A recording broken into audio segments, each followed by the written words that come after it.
artist Nicki Minaj is being sued for battery by her former tour manager. The lawsuit states that Minaj assaulted and threatened to stick her house arrest husband on the former tour manager. 2025 has only just begun, yet it appears like Nicki Minaj may spend the remainder of it behind bars after her former manager, Brandon Garrett, recently filed criminal charges against her for allegedly assaulting him.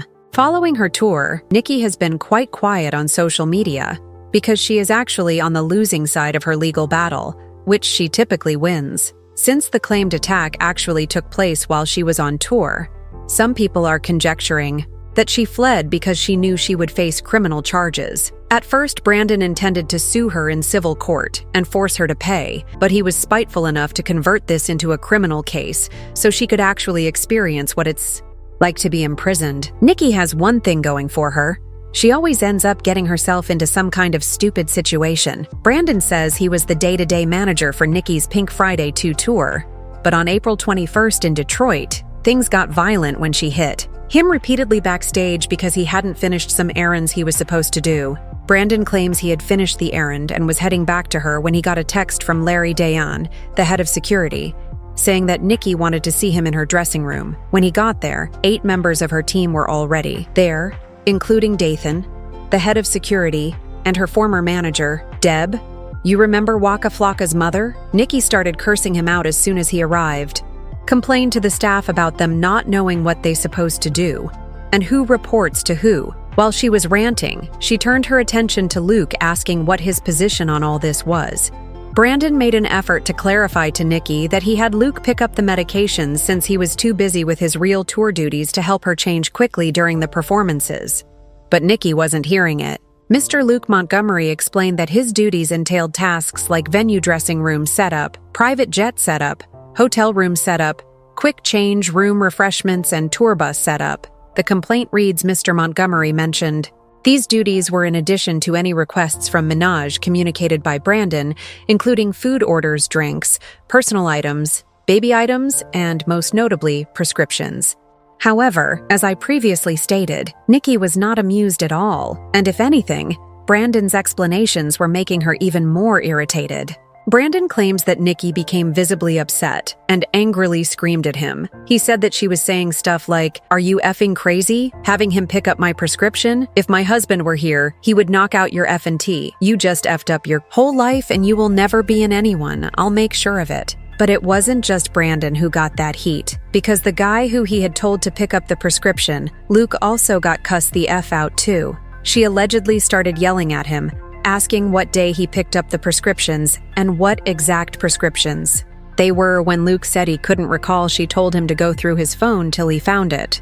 After a while, Luke searched through his phone for the prescription information but couldn't find it. He then offered to give Nicki the phone so she could look for it herself, which infuriated her even more. This is where things started to become physical. She approached him and got very close to his face while continuing to yell at him at this point. Nicki, open-handed, struck Brandon on the right side of his face, causing his head to swing backwards as his half flew off his head, heard the complaint. He also alleges that Nicki hit him on his right wrist, leaving it throbbing.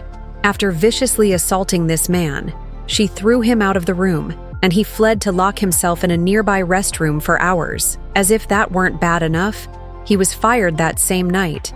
And while he was struggling to come to terms with it, he claimed to have received a message from someone on her team informing him that he would not be joining Nicki at the next stop on her tour in Chicago. Once he found the strength to leave the restroom, he gathered his belongings and took an Uber to the Detroit airport. He also called the Detroit Police Department to file a police report, but they told him he needed to come in person to make a formal one. Brandon informed him that a police escort should be sent to his hotel because he had already reserved a trip to Chicago, because he feared for his safety and did not know if his belongings had been removed or tampered with. He eventually filed an official report in Detroit, and based on reports, he is requesting punitive exemplary damages and general damages. Now, I won't sit here and defend Nicki for allegedly touching this man, but he has no business getting someone to pick up her medication. That's just really sensitive information, and giving it to someone just to do it is unacceptable. Nicki could have handled the situation better, though, if she actually touched this man. As usual, she attempted to defend herself through her attorney, who asserts that the suit hasn't been served to Nicki and that it was all a lie made up for political power. At this time, no complaint has been served upon Miss Penny, and therefore we are unaware of the specific allegations. However, the lawsuit is as reported by TMZ. It is completely false and frivolous. We are confident that the matter brought by this ex-assistant will be resolved swiftly in Miss Petty's favor. And just when we thought things couldn't get any worse, TMZ reported once more that the Detroit Police Department had sent an arrest warrant to the Wayne County Prosecutor's Office to determine whether charges would be brought against Nicki, or, if the request was granted, criminal charges would be filed right away and she would be arrested. However, some people are speculating that if all of these allegations are true, Nicki might want to reach a settlement with Brandon so that he can drop the charges. If he pursues this, she could end up in jail time. Keep in mind that Brandon filed this police report the very night the alleged attack occurred, meaning he most likely had some wounds on his body that the police would have a record of. Like this person who said, LMAO, did the courts tell y'all this information? Or it's from Team TMZ, the same TMZ that said Beyoncé was performing somewhere. She wasn't the same. TMZ that posted Liam Payne's body after he passed away. Yeah, y'all believe anything on the internet. They always call the charges completely false and frivolous. Another person said it's 2025. Y'all gotta give the hate train a break. First off, if I hire you to get something personal and sensitive like my prescription and you pawn it off to someone else, my lawyers better buckle up because I'm bowing your die slow tail into next week too. However, I'd like to know what you guys think about Nicki being accused of assaulting the man. Do you think she will go to jail, or will she eventually work things out behind the scenes? Please let me know in the comments section below, and don't forget to click here to watch this other extremely messy video.